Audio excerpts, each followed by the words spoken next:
குஜராத்தில் ஒரு முறை, ராஜஸ்தானில் ஒரு முறை, உத்தரப்பிரதேசத்தில் ஒரு முறை, 3 முறை என்னை கொலை செய்யும்படி தாக்குதலுக்கு ஆட்கள் வந்தார்கள். என் மேல ஒரு சின்ன கீறல் கூட பட கர்த்தர் விடவில்லை. கர்த்தர் என்னை பாதுகாத்தார். நான் சொன்ன இந்த நாளில் மரிக்கணும் ஆயத்தம் ஆண்டவரே.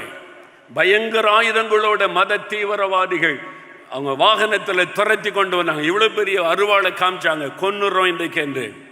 எங்களுடைய வாகனத்தை துரத்தி கொண்டு வந்தாங்க. முன்னால் ஆட்கள், பின்னால வாகனம். இன்றைக்கு அவ்வளவுதான் முடிந்தது. நான் சொன்ன ஆண்டவரே, உமக்காக இரத்த சாட்சியாய் மரிப்பது எவ்வளவு பெரிய பாக்கியம். நான் ஆயத்தம். என் ஊழியம் முடிந்ததென்றால் என் ரத்தத்தையும் கொடுக்க நான் ஆயத்தம் என்று துதித்தேன். கர்த்தர் பார்த்தார், அவங்களை திசை திருப்பி விட்டு எங்களை பாதுகாத்து கொண்டு வந்து விட்டார். அவருடைய சித்தம் இல்லாமல் ஒருவர் உங்க மேல கைப்பட முடியாது. ஒருவன் உங்க மேல கை வைத்து விட்டால் பரலோகம் அவன் பெயரை குறித்து விட்டது என்று அர்த்தம். ஒன்று அவன் ரட்சிக்கப்படுவான் அல்லது காணாமல் போய் விடுவான். அல்லேலூயா, அல்லேலூயா.